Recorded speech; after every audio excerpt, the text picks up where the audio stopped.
여러분, 벌써 9월 달이 되었습니다. 9월 첫 주를 우리 보내고 있는데요. 2015년이 어때요? 너무나도 참 빨리 지나가고 있죠? 정신없이 빨리 지나가는 것 같아요. 이제 2015년도요, 한 넉 달, 9, 10, 11, 12, 넉 달 정도 남았네요. 넉 달이 있으면, 조금 있으면 낙엽이 지고, 눈이 오고, 크리스마스가 지나면, 우리는 한 살을 더 먹겠죠. 아이 좋아라. 여러 가지 좋아하는 음성들이 많이 들리는 것 같아요. 우리가 이 세상을 살아가는데요, 이 세상에는요, 참 너무나도 많은 일들이 있는 것 같아요. 이번 지나간 한 주, 오늘이 첫날이니까요, 지나간 한 주에 좀 이슈가 됐던 토픽이 뭐였죠? 그 난민 이야기죠. 3살짜리 아이가 해변가에 사체로 떠밀려온 그런 이야기. 그래서 이집트의 어떤 부부가요, 그랬대요. 난민 문제 내가 해결하겠다. 뭐냐? 지중해 섬을 하나 사겠다. 자기가 지중해 섬 하나 사겠다는 거예요. 난민들 거기다 수용하겠다. 뭐 이런 얘기까지 할 정도로. 참 저도 그 기사를 읽으면서 안타깝더라고요.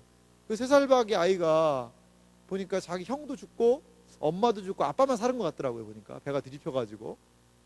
이러한 참 우리가 보기에 어떻게 저런 일이 일어날 수 있을까? 그 자기가 살고 있는 나라, 내가 살고 있는 집을 떠나서 다른 국가로 더 자유가 있고 안전이 보장된 국가로 떠나야 되는 그 심정, 참 너무나 안타까운 심정 아닙니까? 국제적으로 이 난민 문제가 계속해서 심각하게 좀 일어나는 것 같아요. 우리한테는 이게 너무 생소하죠? 우리한테는 사실 생소하잖아요.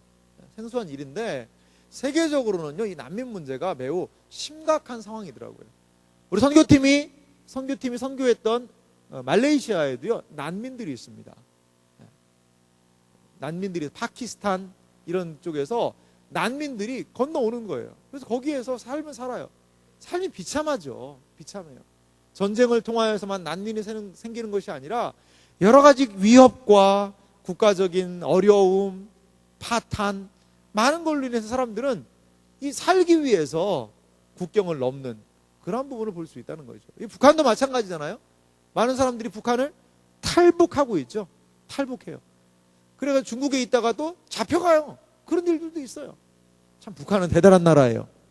어느 나라도 난민들을 그렇게 다시 거두어들이는 나라는 별로 없는 것 같은데 북한은요, 자기 민족에 대한 사랑이 끔찍한 것 같아요. 잡아들여요. 그래서 어떻게 잘 살게 해주냐? 그것도 아니고, 왜 갔어? 뭐 부족한 게 뭐야? 뭘 도와줄까? 이게 아니죠. 그냥 막 이상한 대로 정치범 수용소, 막 아우지 탄광, 탄캐게 하고 막 이렇게. 그래요. 이게 우리가 살아가는 세상을 볼 때 어떻게 이런 일이 생길 수가 있지? 이러한 일들을 많이 맞닥뜨리게 된다는 것이죠. 신자가요, 그리스도인들은 이 세상에서 벌어지고 있는 이 수많은 일들 다 이해할 수 없고 다 파악할 수 없지만 우리와 맞닥뜨려 있는 이 현실들을 어떻게 바라봐야 될 것이냐, 어떻게 이해할 것이냐, 그거에 대해서는 고민해야 된다고 봐요. 우리가요, 에스더에 있는 이 말씀을 좀 읽었습니다. 이 말이 무슨 말인지 알겠어요, 여러분? 에스더서를 아는 사람은 알겠죠. 하지만 이게 우리랑 뭔 상관이 있냐 이거예요. 와스디는 누구예요? 에스더는 아는데 와스디는 누구냐 이거예요. 아니 이게 그 페르시아의 역사인데요. 역사적으로 페르시아라는 한 나라, 그러니까 이스라엘 나라가 BC 586년에 7년에 망합니다. 망하고 바벨론이라는 나라로 잡혀가요. 바벨론이라는 나라로 잡혀갔는데 이제 바벨론이라는 나라의 주인이 바뀝니다. 주인이 바뀌어요. 이 고레스라는 사람이 딱 등극하면서 바벨론이 또 폭삭 망해요. 그리고 그 바벨론 땅을 덜컥 먹은 게 페르시아라는 나라예요. 쉽게 얘기하면. 그런데 그 페르시아라는 나라가 들어서면서 많은 사람들은 고국으로 도망해 다시 돌아갔거든요. 바벨론 유수라고 그러면 역사적인 사건이죠. 다시 본인이 나왔던 그 나라로 돌아갔어요. 그게 그 앞에 있는 성경 느헤미야, 에스라 이런 게 1차 귀환, 2차 귀환, 3차 귀환하면서 쉽게 말하면 예전에 포로로 잡혀왔던 그 바벨론 땅에 있던 많은 사람들이 다 돌아갔다는 거예요. 그런데 그 주인이 바뀐 이제 바벨론 땅, 다시 말하면 페르시아의 땅에 남아있는 유대인들이 있었다는 거예요. 그 유대인들에 관한 이야기가 오늘 이 에스더서라는 거죠. 에스더서라는 거예요. 자, 그러면 이 에스더서는 과연 뭘 얘기하고 있을까? 제가 조금 전에도 얘기했지만요, 이 에스더서의 주인공은 누굴까요? 너무 어려운 질문을 제가 했죠, 여러분들에게. 아니면은 좀 짜증이 나서 그걸 질문이라고 물어보냐, 에스더 아니냐, 그러니까 에스더서 아니겠느냐. 역시 여러분들은 대단한 성경에 대한 조예가 깊은 거죠. 어떻게 그걸 알았는지. 그래요, 에스더서예요. 그 에스더서에 또 하나 나오는 사람이 있어요. 누가 나옵니까? 모르드게라는 사람이 나오냐. 모르드게, 사람입니다. 개가 아닙니다. 뭐 개의 종자가 아니에요. 모르드게라는 사람이 나와요. 모르드게는 누구예요? 에스더의 쉽게 말하면 사촌 오빠입니다. 나이 차이가 엄청 났던 것 같아요. 그래서 모르드게가 사촌 동생인데 딸같이 여겼다는 거예요. 그러니까 나이 차이가 좀 상당히 났던 것 같습니다. 모르드게와 에스더가 이 유대인들이 하만이라는 사람의 모략에 의해서 위기에 빠집니다. 그래서 이 하만이라는 사람이 조서를 꾸며가지고 왕이 그 도장을 찍어줘가지고 반포해버려요. 자, 12월 달에 유대인들 싹 죽여. 그거예요. 유대인들 싹 죽여. 이런 게 막 공포가 된 거예요. 그러니 여러분 얼마나 놀라겠어요. 그러한 상황, 그 어려운 상황에서 하나님의 도우심으로 인하여서 그들이 다시 구원함을 받게 된다는 것이 에스더의 중요한 내용입니다. 오늘 우리가 읽었던 9절부터 12절을 이해하기 위해서는요, 1절부터를 이해하는 것이 참 필요한 것 같아요. 1절부터 보면요, 에스더 1장 1절 말씀 보면 그런 말씀이 있습니다. 같이 한번 읽어볼까요? 에스더서 1장 1절입니다. 같이 읽습니다. 이 일은 아하수에로 왕 때에 있었던 일이니, 아하수에로는 인도부터 구스까지 127지방을 다스리는 왕이라. 아하수에로라는 왕이 있습니다. 아하수에로. 이 왕이 누군지 아세요? 역사적으로요, 이 왕은 이제 헬라어로는 이 사람을 뭐라고 부르냐면 크세스라고 불러요. 여러분 혹시 300이라는 영화 봤습니까? 나는 관대하다. 그 기억나요 혹시? 근데 그렇게 꼭 표현을 해야 되나? 헐리우드는 좀 오버가 심한 것 같아요. 이제 크세스가 에스더 남편인데 좀 잘 좀 해주지. 그냥 뭐 속옷 하나 입고서는 나는 관대하다 이렇게 앞에서 이렇게 머리는 그냥 다 밀어가지고 그러고 다니고 피어싱 엄청 하고 막 이렇게 좀 그렇긴 해요. 근데 아무튼 그 300에 나오는 그 전쟁, 그리스와의 전쟁이요, 페르시아와 그리스의 전쟁이거든요. 거기에 주인공이 바로 오늘 아하수에로 왕이에요. 그러니까 역사적으로 실존한 인물이죠. 실존한 인물이에요. 근데 아하수에로가 자기의 이러한 왕의 치적을 드러내기 위해서 이러한 잔치를 벌였다는 거예요. 이 역사적으로요, 이 잔치가 얼마나 좀 화려했는지 4절 말씀 볼까요? 4절 말씀 같이 읽어봅시다. 1장 4절입니다. 왕이 여러 날 곧 180일 동안에 그의 영화로운 나라의 부함과 위엄의 혁혁함을 나타내니라. 그래서 잔치를 며칠간 했어요? 180일. 180일 동안 한 거예요. 180일은 몇 개월일까요? 6개월이에요, 6개월. 6개월간 막 잔치를 엄청나게 뻑적지근하게 하는 거죠. 그런데 역사적으로 이 크세스라는 이 왕이요, 재위한 지 3년, 재위한 지 지금 이 시기가 한 3년 정도 되는 그때거든요. 그런데 재위한 지 6년 때에 300전쟁, 그리스와의 전쟁을 일으켜요. 그러니까 지금 이 배경이 와스디가 폐위되고 한 게 한 3년 정도 되는데, 그때부터요 그리스하고 전쟁을 한 3년간 준비하거든요. 그래서 이 잔치에 대해서 역사적으로 어떤 사람들이 이렇게 얘기해요. 그리스와의 잔치를 잘 매겨가지고 온 지방 사람들의 마음을 모아서 어떻게 하자는 거예요? 그리스 치자는 거예요. 그것을 위한 전쟁 준비를 위한 미팅이었을 것이다. 이렇게 보는 사람들도 있습니다. 그런 사람들도 있어요. 그래서 아무튼 이 아하수에로가 엄청난 지금 잔치를 벌이고 있는 모습을 우리는 볼 수가 있습니다. 그래서 이렇게 잔치를 하고 있는데요, 오늘 본문의 말씀 보니까요, 왕후가 등장합니다. 왕후가 누가 등장하죠? 와스디라는 구절에 보니까 왕후가 등장하는데, 이 와스디도요 왕궁에서 여인들을 위하여 잔치를 베풀어요. 그러니까 남자들 따로 여자들 따로 이렇게 모이는데, 원래 그렇게 모이느냐? 그건 아닌 것 같아요. 근데 이제 워낙 사람들이 많이 모이다 보니까 그러면 여성들은 따로 모입시다 해서 여왕이 또 만찬을 베푸는 거예요.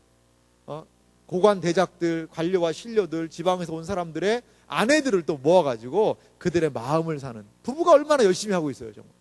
이러한 상황입니다. 그런데 10절 말씀에 하나의 문제가 발생합니다. 제7일에 왕이 주웅이 나서 어전의 내시들을 불러요. 내시들이 많은가 봐요. 7사람을 명령해서 11절에는요. 자, 에스더 1장 11절은 같이 읽어보겠습니다. 같이 읽습니다. 시작. 왕후 와스디를 청하여 왕후의 관을 정제하고 왕 앞으로 나오게 하며 그의 아리따움을 뭇 백성과 지방관들에게 보이게 하라 하니 이는 왕후의 용모가 보기에 좋음이라. 그러니까 이 왕후가 어때요? 상당히 예뻤다는 거예요. 여러분, 예쁘고 싶어요? 아니면 안 예쁘고 싶어요? 예쁘고 싶죠. 예쁘고 싶잖아. 예쁘고 싶은 건 우리 모두의, 아니지, 자매들의, 형제들도 예쁘고 싶나요? 요즘에 꽃을 준 남자들도 화장하잖아. 참 쉽지 않은 세상이에요. 저희 어머니는 항상 그렇게 했는데, 여자들은 화장을 한다 하지만 남자들은 면도 잘하고 다니면 된다, 이렇게 해서 저는 면도와 화장을 늘 동일시 여겼는데, 화장하는 남자들이 등장하고 남자 화장품이 나와서 제가 상당히 혼란스러운 지금 시기를 겪고 있긴 하죠. 예쁘고 싶어요. 한번 보세요. 얼마나 다들 예쁘죠? 와스디와 같은 자매가 누가 있나 봅시다. 와스디가 상당히 예쁜 것 같아요. 그러니까 왕이 기분이 좋으니까 내 아내를 그 많은 사람들, 고관 대작 신료들, 지방관들 앞에서 슉 지나가면서 우와 나나나나나나나나나 뭐 그런 해트 막 뿅뿅뿅 뭐 그런 거 있잖아요. 그걸 보면서 우와 진짜 우리식으로 약간 뭐 대박, 우와, 이렇게 하게 하려고 그랬다는 거죠. 예? 그랬다는 거예요. 그러니까 그런데 어떤 일이 발생합니까? 12절 같이 한번 읽어봅시다. 어떤 일이 벌어졌는지를 생각하면서 읽습니다. 그러나 왕후 와스디는 내시가 전하는 왕명을 따르기를 싫어하니 왕이 진노하여 마음속이 불붙는 듯 하더라. 와스디가 어떻게 했어요? 거절합니다. 그래서 왕은 열을 받았어요. 열받아서 어떻게 해요? 13절부터 22절에 있는 내용을 요약하자면 그거예요. 어떻게 했으면 좋겠냐? 신료들하고 그 박사들하고 논의를 합니다. 논의를 하면서 와스디를 폐위하기로 그렇게 결정을 내리고, 국가에 여자들은 남자들 말 잘 들어라, 그렇게 얘기를 한다는 거예요. 이게 제가 한 말이 아니라 22절에 이렇게 있습니다. 22절은 같이 한번 읽어봅시다. 22절 말씀, 1장 22절입니다. 같이 읽습니다. 각 지방, 각 백성의 문자와 언어로 모든 지방에 조서를 내려 이르기를 남편이 자기의 집을 주관하게 하고 자기 민족의 언어로 말하게 하라 하였더라. 자기 민족의 언어로 말하기 당연한 게 아닌가, 이렇게 생각이 들 수가 있는데, 국제결혼이 많았던 것 같아요, 그때 당시. 그러니까 남자는 쉽게 말하면 이 메데 바사에 이런 말을 아람어로 막 쓰는데, 이 여자는 막 헬라어를 써요. 그러면 애들이 무슨 언어를 쓸 확률이 높을까요? 애들은 아빠 따라가, 엄마 따라가? 엄마를 따라가죠, 엄마를. 저 아는 분이 보니까 중국 자매님하고 결혼을 했어요. 제가 외국에 있을 때 본 케이스입니다. 근데 이제 거기서는 이제 서로 영어를 또 좀 하니까 이렇게 만났는데 서로 결혼까지 했어요. 중국 자매하고. 교회 다니는 분 아니에요. 일반 분인데. 근데 그 둘 사이에 자녀가 태어나잖아요. 그러니까 자기 와이프가 자기가 생각할 때는 한글을 좀 가르치면 좋겠는데, 아이들한테. 왜? 근데 아들들이잖아요. 한국에 피가 흐르잖아요. 근데 이 중국 자매가 중국말을 가르치더라는 거예요. 니하오마. 그래서 젠다오니 헝가오신 뭐 이렇게 니얼산스 뭐 이런 거, 그 제가 아는 거에 다죠. 니먼하오, 따자하오 뭐 이런 거 있잖아요. 몇 마디 저도 알아요. 맞는지는 모르겠지만 중국에서 온 지체들이 있어가지고 제가 좀 발음하기가 쉽진 않아요. 하지만 그러더라는 거예요. 그래가지고 이분이요, 그러니까 한탄을 하더라고요. 자기는 완전히 고립됐다는 거예요. 그러니까 지금 이런 현상을 해서 남자들의 가정을 다스리는 권한, 이것들을 강화시키자. 이걸 에스더 와스디를 폐위하는 거하고 같이 묶어가지고 지금 처리를 한 거죠. 그래요. 이런 상황에 놓여 있는 것이죠. 그게 우리 이번에 이야기예요. 그런데 여러분 보세요. 네. 이 페르시아에 그것도 이게 거의 약간 BC 한 뭐 480년, 83년 그 어간이거든요. 그러면 BC 500년 전입니다. 몇 년이에요 지금? 2010? 우리가 몇 년이죠? 5년이죠? 네, 죄송합니다. 2015년이잖아요. 그러면 한 2500년 전에 페르시아 궁궐 안에서 뭐 왕이 나와라, 그러니까 여자 안 나온다 버팅기다가 막 왜 뭐 열받아가지고 막 해서 너 폐위야, 너 나가, 이거를 성경이 기록을 해놓은 거예요. 근데 이게 지금 우리 삶하고 이게 뭔 상관이 있냐는 거예요. 성경이 역사를 기록하는 방식은요, 성경이 역사를 기록하는 방식은 상당히 선택과 집중이 있어요.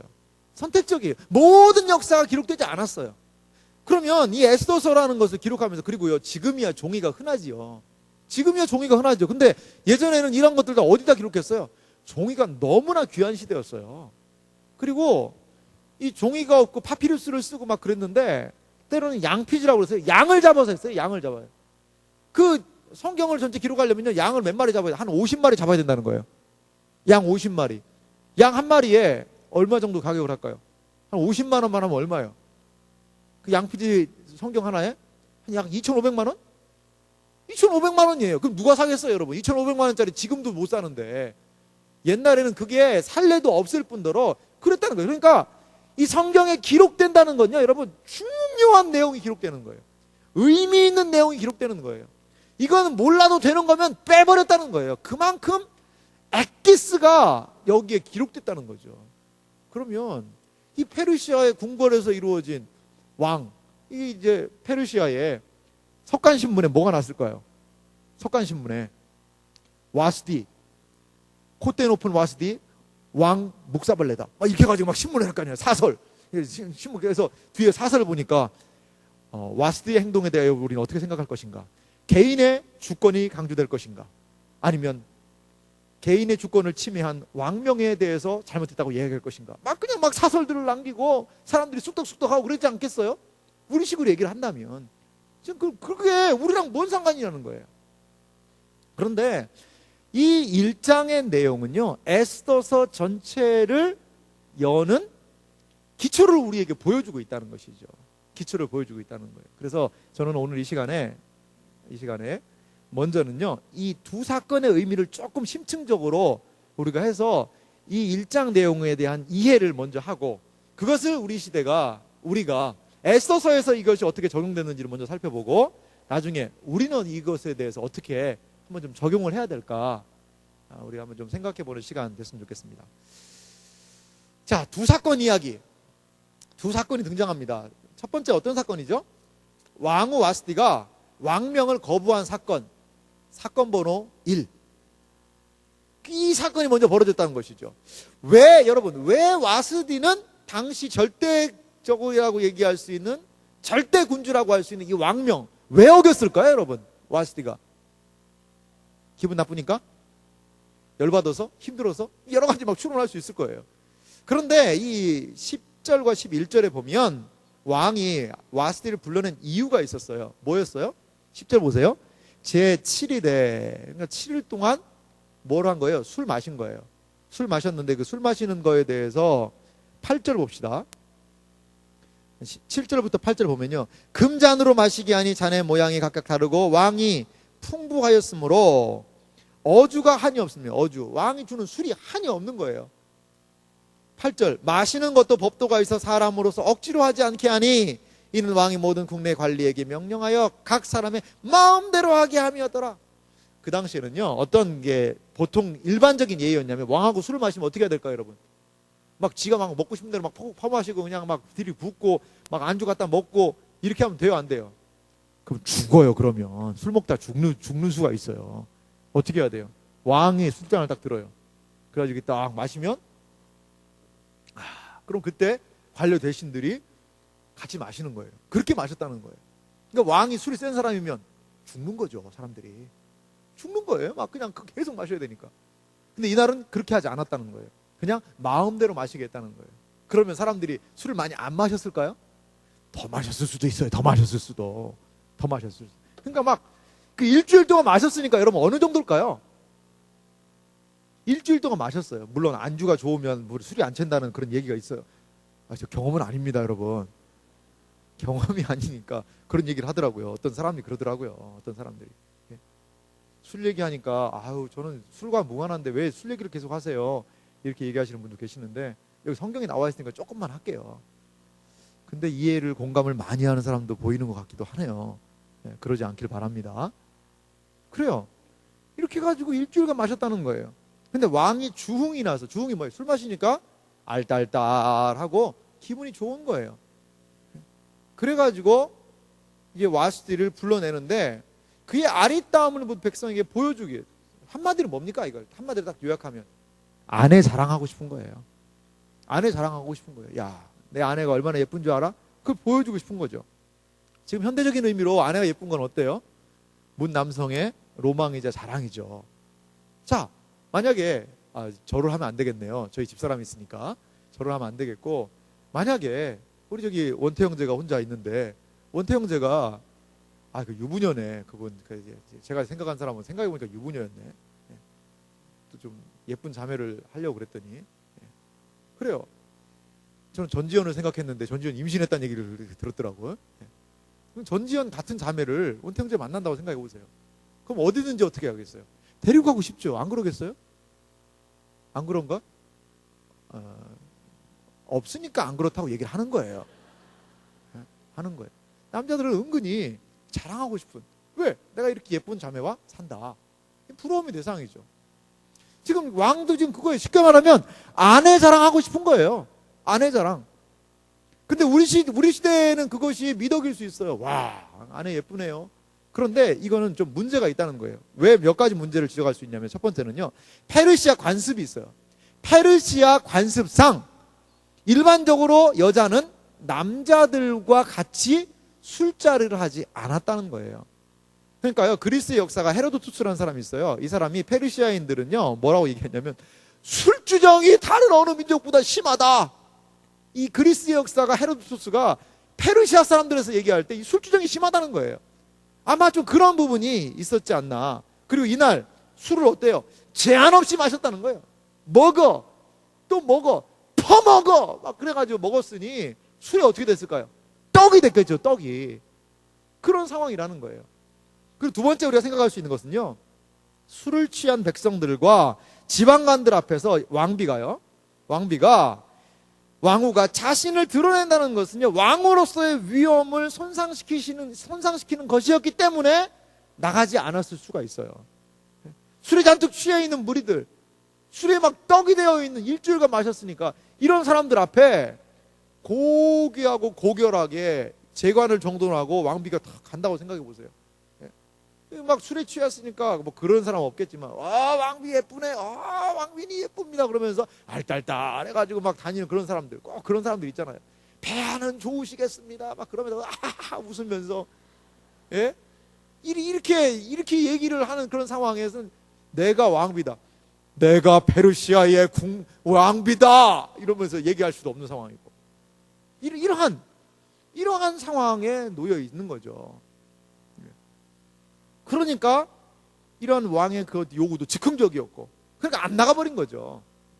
이러한 이유로 인해서 아마 거절했던 걸로 보여요. 그러니까 이 아하수에로가 어땠어요? 이 왕이 반응이 어떻습니까? 와스디의 이런지하의 거절함으로 인해서, 이 본문을 보면 좀 재밌어요. 원문에는 좀 더 분명하게 나오는데요, 12절로 이렇게 얘기하고 있어요. 그러나 왕 와스디는 내시가 전하는 왕명을 따르기를 그냥 싫어하니가 아니라 매우 싫어하니, 매우가 들어가요. 매우가 엄청 싫어하는 거예요. 그러니까 어디서 지금 나를 오라고 그러는 거야? 그러면서 싫어. 그러면서 안 가. 그러면서 막 하는 거예요. 그러니까 이 왕도 어때요? 마음이 그래? 술 먹었으니까 그래. 아이고 바빠서 못 오나 보네. 야 그냥 우리끼리 술이나 먹읍시다. 이렇게 왕도 안 되는 거예요. 안 되는 거예요. 그러니까 이 뭐래요? 왕의 진노하여 마음에 이게 불이, 알죠 여러분? 이모컨티 막 불에서 눈에서 막 불이 막 호 일어나는 거. 지금 이런 상황 속에서 막 열불이 일어나는 거예요.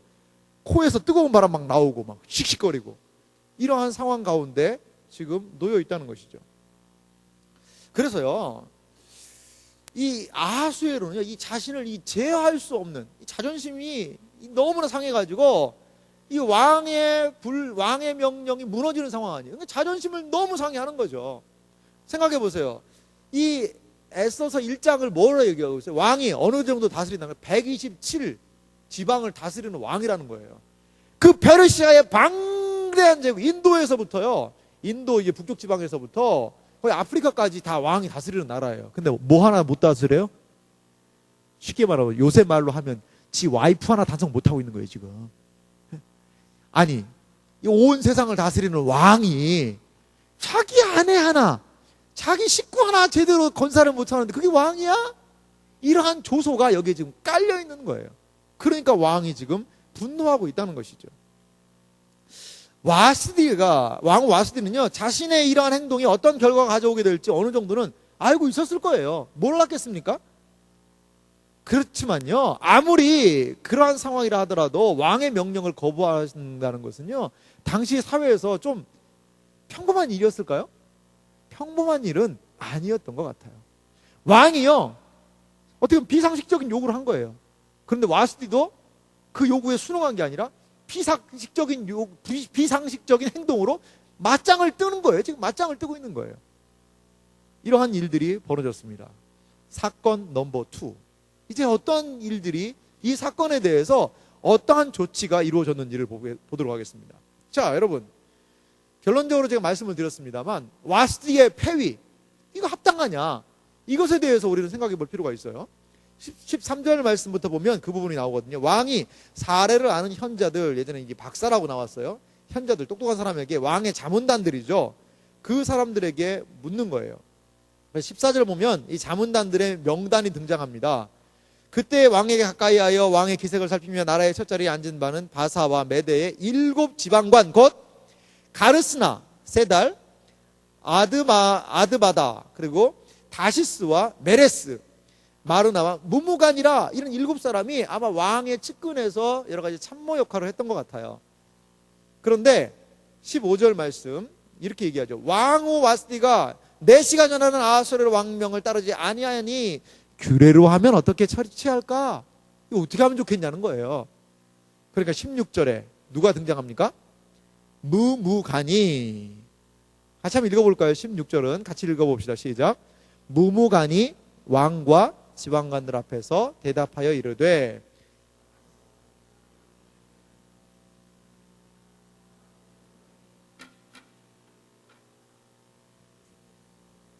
이제 무무간이라는 사람이 그렇게 이야기를 시작을 합니다. 그런데 보세요. 이 7사람 중에서 무무간이 몇 번째 기록됐어요? 7번째 기록됐어요. 그러니까 이제 유대인들이, 랍비들이 성경을 해석할 때 그렇게 했어요. 왜 무무간이 얘기를 했을까? 여러분, 왕비를 폐위시키라는 이 말은 좋은 기사예요? 아니면은 좀 상당히 큰 이슈가 될 만한 기사예요? 여러분, 사극 많이 봐서 알잖아요. 이 여인 천하, 이 안에서 뭔 암투가 벌어질지 몰라요. 그리고 뭐 첫째 부인, 둘째 부인 중전 해가지고 중전과 더불어서 그 안에서의 여인들이 막 그냥 벌이는 암투가 난리가 아니잖아요. 누구를 중전으로 간택할 거냐? 그 중전만 있어요. 중전에 라인들이 또 있잖아요. 근데 그거 잘못 건드렸다가 어떻게 돼요? 잘못하면 죽는 거예요. 그러니까 아마도 유대인들이 그렇게 해석했어요. 무무간이 가장 막내 아니냐. 그러니까 좀 어려운 건 야 네가 해라. 그래가지고 무무간이 할 수 없어가지고 밀려가지고 예 알겠습니다. 그럼 제가 하겠습니다. 그러면서 마지못해서 무무간이 대답을 하고 있는 것이 아니냐 이렇게도 보여요. 그래요. 이게 이웃인들 간에 이 무무간은 무무관은 이 사건에 대한 몇 가지 제안을 하고 있는 것을 살펴볼 수 있어요. 그런데요, 이 사건들에 대해서 처리하는 과정을 쭉 보는데 와스디를 불러오지도 않습니다. 아니, 와스디한테 물어봐야 될 거 아니에요. 와스디, 너는 왜 나오지 않았느냐? 소명 자료를 제출해라. 그러면은 이제 소명 자료를 제출해서 사실은 뭐 이래서 뭐 발목을 삐었다든가 아니면은 내가 그때 뭐 체했다든가 뭔가 소명 자료를 제출해주면 이런 소명 자료가 올라왔나이다. 아, 그랬구나. 이렇게 이해할 수 있도록 해야 되는 거 아니에요? 여러분, 국가가 어떻게 해야 돼요?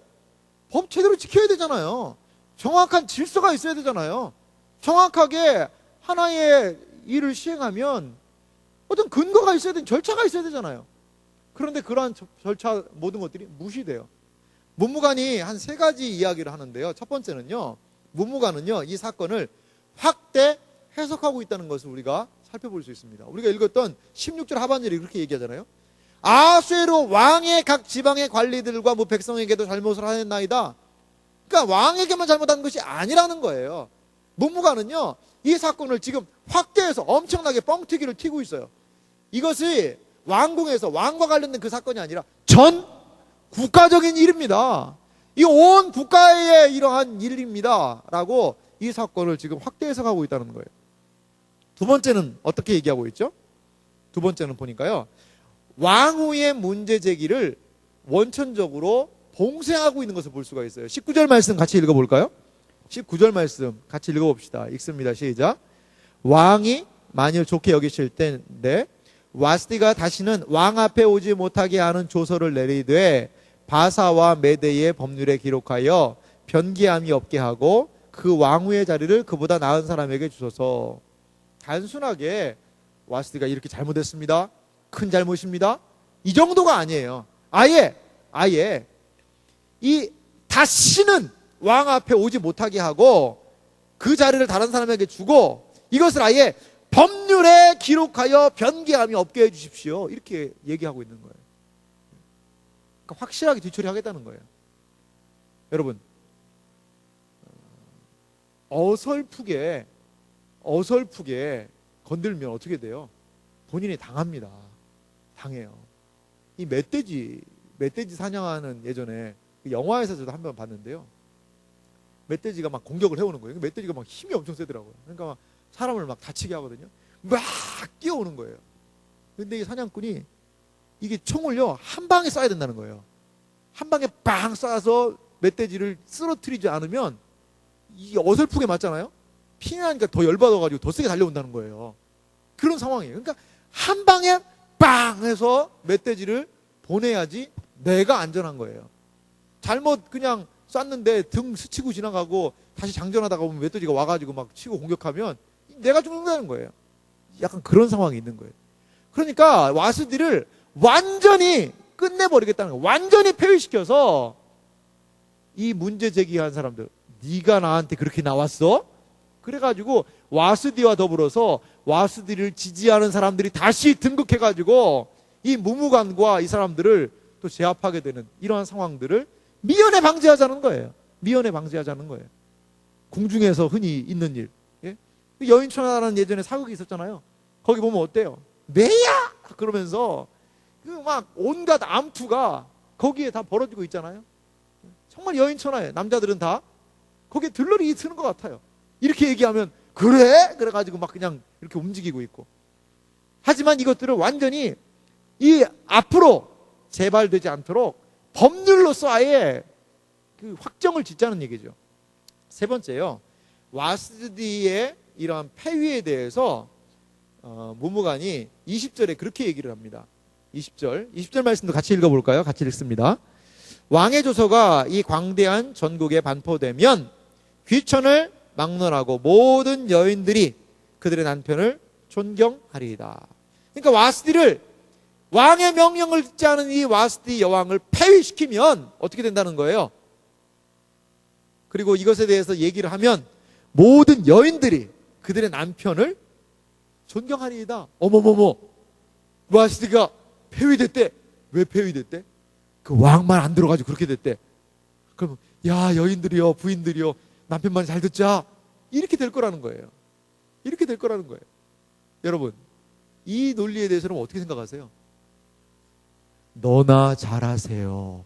거의 약간 이런 분위기예요. 그렇게 한다고 그래서 백성들이 그냥 막 어쩔 줄 몰라가지고 그렇게 해요?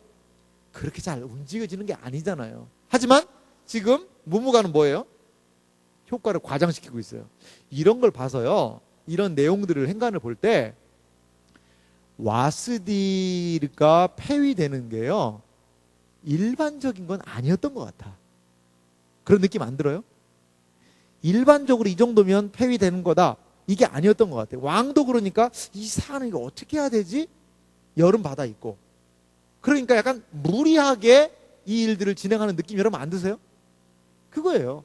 지금 비상식적으로 요구했을 때 왕후가 그냥 일반적인 태도를 취한 게 아니라 다른 행동을, 돌출 행동을 취하게 되고, 그 돌출 행동을 취하는 것에 대해서 지금 국가 통치의 핵심부인 이 국가에서는 적법한 절차에 의해서 이 일들을 진행하지 않고 있는 거예요.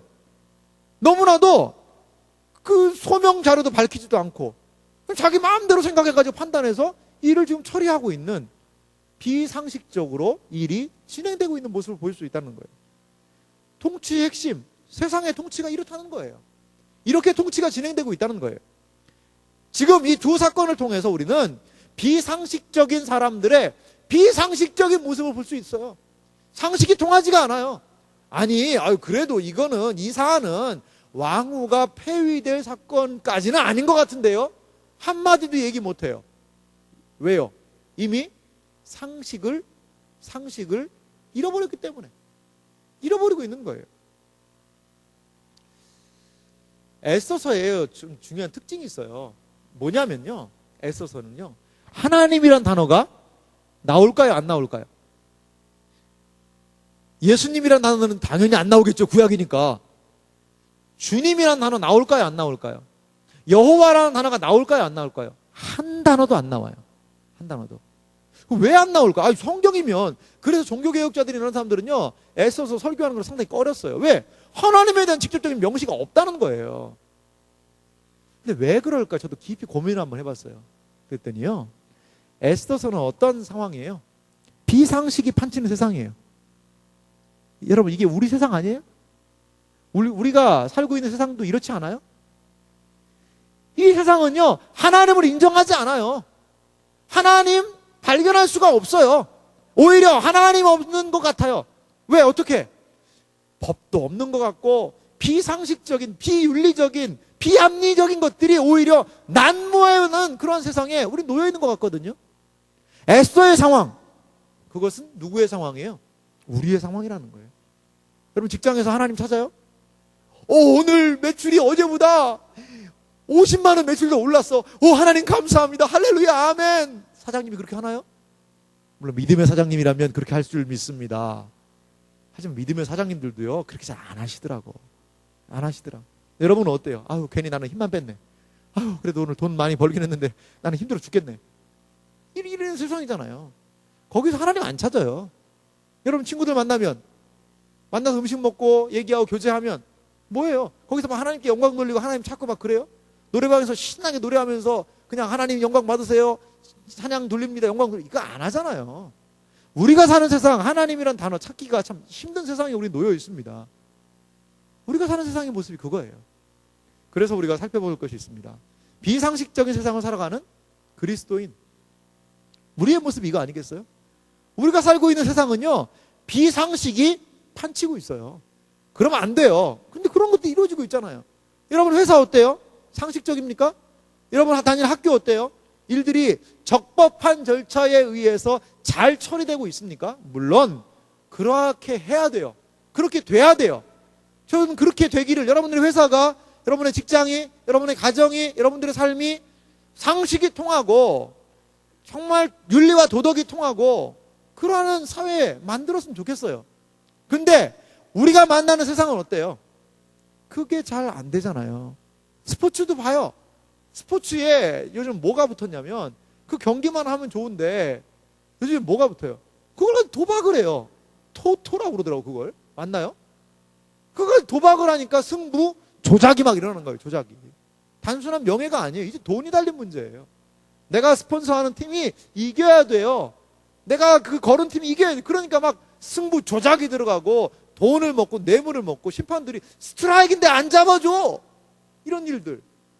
물론 야구에서 이런 일이 있었다는 건 아닙니다. 예? 이런 일들, 비상식적인 것이 난무하고 있는 그런 세상이 우리들이 살아가는 세상 아니냐는 거예요. 특별히 우리는 젊기 때문에 그거에 대한 울분이 더 있죠, 여러분. 막 뉴스 기사나 이런 것들 보면 어때요? 이럴 수가 있어, 정말. 세상 썩었어. 우리 세월호 지나면서도 그런 여러 가지 많은 이야기들이 막 난무하잖아요. 무조건 덮으려는 사람들도 있고, 그 뭐 드러내는 거에 대해서 이제는 지쳤다, 그만하라, 이렇게 하는데 우리를 잊지 말아달라고 막 한 곳에서 아우성을 치고 있고, 누가 맞고 어떻게 해야 되는지, 이 사안을 어떻게 봐야 되는지 잘 모르겠다는 것이죠.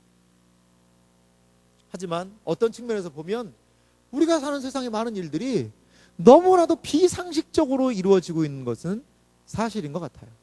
사실인 것 같아요. 그러면요, 이 비상식적인 세상, 여기에서 비상식적인 일들이 일어나고 있는 상황에서 우리 성도들이 기대해야 될 게 무엇일까? 신자들은 그러면 이 비상식적인 세상을 해서 어떠한 삶을 살아야 될까? 한 두 가지 정도로, 먼저는 에스더를 통해서, 그리고 우리의 모습을 통해서 좀 살펴봤으면 좋겠어요. 먼저는요, 이런 비상식적인 일들이 일어나는 세상에서요, 신자는요, 하나님 주목해야 됩니다. 하나님 주목해야 돼요. 이 세상의 비리들을 보면서, 비상식적인 일들을 보면서 실망스러울 때가 상당히 많거든요. 그럼 어떻게 돼요? 에라, 모르겠다. 왜 나만 그래야 되는데? 아, 왜 나만 도덕적으로 살아야 되는데? 아, 왜 나만 그렇게 정직하게 살아야 되는데? 아, 왜 나만 그렇게 살아야 되는데? 다 저렇게 하는데. 아이, 사람들, 빨간불인데 다 지나가. 아, 왜 나만 서서 기다려야 돼? 나도 가야지. 제가요, 뭐 어디를 가는데 좀 길이 애매한 길이었어요. 내가 분명히 빨간불을 봤거든요. 딱 서 있는데 뒤에서 그 트럭이 빵 하고 누르더라고요. 그래서 저는 제가 잘못한 줄 알고, 내가 잘못했구나. 그래서 쑥 갔는데 봤더니 빨간불이더라고. 그래서 제가 자연스럽게 위반을 했죠. 네. 위반을 했어요. 신호 위반 얼마죠? 7만 원인가요? 하지만 카메라와 본 사람은 아무도 없었어요. 근데 그때 저는 얼떨결에 뒤에서 그냥 빵 하니까 이거 가야 되나 보다 그러고서는 그 큰 차가 트럭이 위니까 갔거든요. 이것도 변명은 안 되죠, 사실은. 그래요. 아니, 왜 그렇게 해야 되는 거예요? 이 세상은 다 그렇게 하는데 왜 너만 뭐 용가리 통뼈냐? 뭐 다른 사람들이 다 노할 때 혼자 예스한다, 그런 게 어딨어요. 그 광고니까 그러지. 예? 광고니까 그러지. 어떤 사람이 이게 두 쪽으로 이제 했대요. 두 쪽으로 이게 표를 섰는데, 자, 아내 말을 잘 듣는 사람 다 이쪽으로 모이시고, 아내 말을 잘 안 듣는 사람 이쪽으로 모이라고. 한번 좀 헤쳐 모여보세요. 딱 했대요. 그러니까 남자들이 다 아내 말을 잘 듣는 쪽으로 다 모여 있는 거예요. 어떤 한 사람이 용감하게 아내 말 잘 안 듣는 쪽으로 딱 있는 거예요. 사람들이 또, 이야, 저 사람은 간이 엄청 큰가 보다. 간 큰 남자가 저런 사람 아닌가? 그러고 막 다 부러움의 눈으로 봐서 확 해서 이제 물어봤어요. 당신은 어떻게 해서 아내 말을 그렇게 안 듣고 이 자리에 다 서 있습니까? 이 자리에 서 있는 이유가 뭡니까? 그때 이 사람이 그렇게 얘기하는 거예요. 조금 약간 의기소침한 모습으로. 사실은요, 우리 집사람이 사람들 많은데 가지 말라고 그랬거든요. 그러면서 그쪽에 가 있는 거예요. 왜? 집사람이 아내 말을 잘 듣는 쪽으로 원래 가야 되는데 가봤더니 사람이 너무 많은 거예요. 아내가 항상 하는 말이, 당신 사람들 많은데 가면 안 돼? 그러니까 알았어. 그 아내의 직접적인 명령이 더 강하기 때문에, 비록 그 자리는 아내 말을 잘 듣는 사람의 모임이긴 하지만 나는 아내 말을 안 듣는 쪽으로 갈 수밖에 없는 이 강력한 아내의 힘, 이걸 이게 느꼈다는 거죠. 이게 우리의 사회적인 현실이고 분위기거든요. 거기에 우리도 쉽게 그냥 가기가 쉬워요. 근데요, 신자들이 이 땅을 살아갈 때 먼저 기억할 것은요, 뭐라는 거예요? 하나님을 좀 주목하자는 거예요. 하나님을. 에스더서에요, 이 두 여성이 등장합니다. 누구죠? 와스디입니다. 와스디 같은 경우에는요, 이 에스더서에 상식을 뛰어넘는 두 여인이 등장하는데, 이 와스디는 어땠어요? 자신의 와스디 왕후, 이게 요구가 무리하긴 했지만 일반적인 상황에서는 어때요? 왕이 부르면 가야 되는 거잖아요. 그런데 그러한 상식을 뛰어넘어서 지금 와스디가 행동했죠.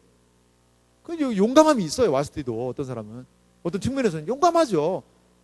내 개인적인 권리가 철저하게 유린되는 건 이 무리한 요구, 나는 그거 용납할 수 없다. 그러면서 이런 지하에 할 수 있죠. 그런 측면이 있습니다. 하지만 어땠어요? 와스티는 궁극적으로 폐위됐잖아요. 그런 일을 걷잖아요. 또 한 명이요. 이러한 이 모습을 볼 수 있는 이 에스더거든요. 에스더는 하만의 조서가 내려가지고 유대인 진멸하겠다고 얘기를 해요. 이 소식을 모르드게가 에스더에게 전달합니다. 자, 우리 에스더 4장 한번 가볼까요? 그래서 이 모르드게가요 에스더한테 이렇게 얘기합니다. 4장 8절 말씀 같이 한번 읽어보겠습니다. 에스더 4장 8절입니다. 같이 읽겠습니다. 또 유다인을 진멸하라고 수산궁에서 내린 조서 초본을 하닥에게 주어 에스더에게 보여 알게 하고 또 그에게 부탁하여 왕에게 나아가서 그 앞에서 자기 민족을 위하여 간절히 구하라 라고 모르드게가 에스더에게 이야기를 합니다. 그런데 에스더의 상황이 이랬어요. 11절 하반절 제가 읽어볼까요? 이제 내가 부름을 입어 왕에게 나아가지 못한 지가 이미 며칠이라는 거예요? 30일 지났다는 거예요. 이 왕비라고 그래서 왕한테 함부로 갈 수가 없다는 거예요. 이미 30일 동안이나 왕이 나를 부르지 않았다는 거예요. 제가 지금은 갈 수 없습니다. 이러한 얘기를 해요. 그러자 이제 모르드게가 엄청 강성으로 나가죠. 14절 보세요. 이때 내가 만일 잠잠한 말이 없으면 유다인들은 다른 데로 말미암아 노임과 구원을 얻으려니와 너와 내 아버지 집은 멸망하리라. 내가 왕후의 자리를 얻은 것이 이때를 위함이 아닌지 누가 알겠느냐. 강력하게 나가죠. 그러자 에스더가 어떠한 결정을 내립니까? 16절 말씀 같이 읽어봅시다. 같이 읽습니다. 시작. 당신은 가서 수산에 있는 유다인들을 다 모으고 나를 위하여 금식하되 밤낮 3일을 먹지도 말고 마시지도 마소서. 나도 나의 시녀와 더불어 이렇게 금식한 후에 규례를 어기고 왕에게 나아가리니 죽으면 죽으리이다. 규례 어기겠다는 거예요. 일반적인 상식선이 있는데 그것을 깨트리겠다는 거예요. 와스티도 상식을 깨트린 여인이었어요. 하지만 에스더도요 일반적인 상식을 깨트리겠다는 거예요. 상식선에서 이건 행동할 일이 아니라는 거예요. 지금 한 민족을요 멸절시키겠다는 비상식적이고 비인도적이고 비도덕적인 일이 거기에 지금 발생했어요. 그것에 대해서 침묵하지 말라고 모르드게는 이야기하고 에스더도 그것을 위해서 내가 비상식적으로 행동하겠다는 거예요. 비상식적으로. 이러한 모습을 볼 수가 있어요. 이게 어떻게 가능했을까요? 금식했다는 얘기가 나오죠. 하나님을 바라보니까 그게 가능한 거예요. 비상식적인 세상에서 똑같이 그 비상식적인 것을 기뻐하면서 좋아하면서 거기에서 떨어지는 떡컵을 따라서 움직이는 것이 아니라 영유하겠다는 거죠. 영유.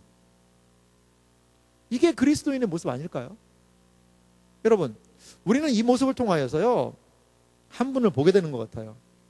그게 바로 비상식적인 세상에서 보이신 예수님의 모습이에요. 예수님에 대한 죽음, 선고 어땠어요? 상식적이었습니까? 일반적이었습니까? 아니요. 적법하지 않았어요. 예수님이 잘못하신 게 뭐가 있어요? 신성모독? 그거 아니었잖아요. 유대인들도 다 알았거든요. 하나의 구실에 불과하죠.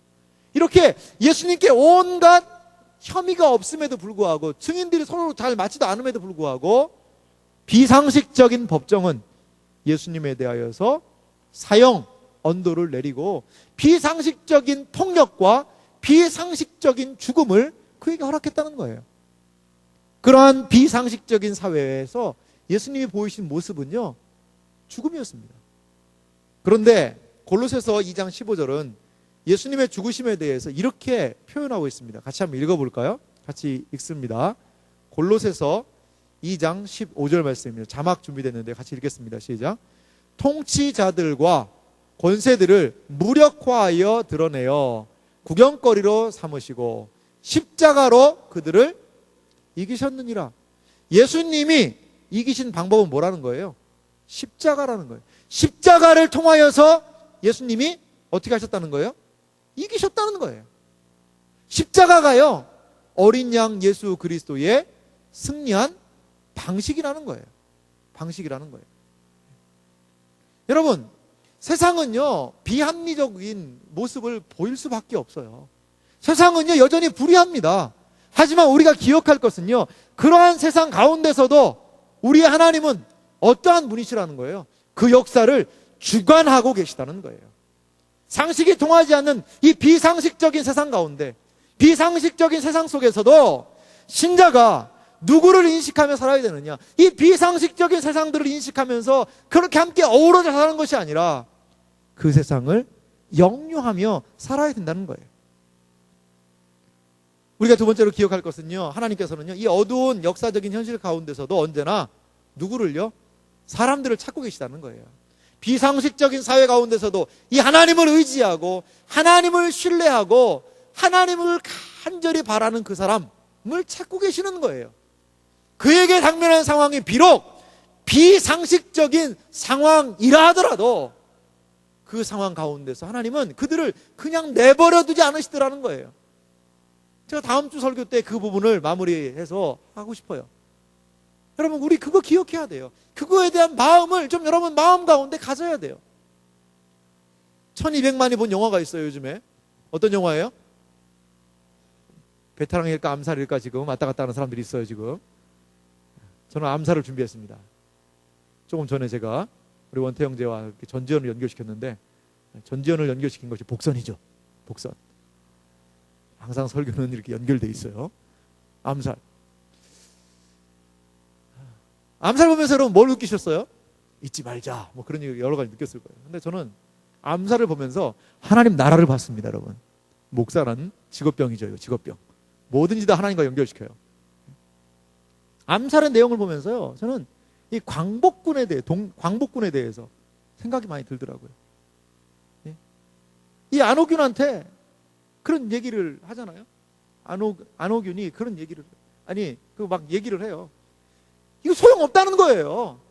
강인국이, 가와구치, 이 죽여봐도 무슨 소용이 있냐는 거예요. 강인국 죽이고, 가와구치 죽인다고 뭐 조선 독립이 와? 그런다고 이 조선이 다시 뭐 독립될 것 같아? 일본이 그렇게 쉽게 넘어져? 무슨 의미가 있는 거야? 의미 없잖아. 그러면서 그 누구예요? 안호균의 쌍둥이 언니가 나도 독립군들 좋아해. 하지만 그러지 않았으면 좋겠어. 이렇게 얘기하잖아요. 이래야 이 안호균이 뭘 얘기합니까? 안호균이 이런 얘기, 그 대사가 참 떠오르더라고요.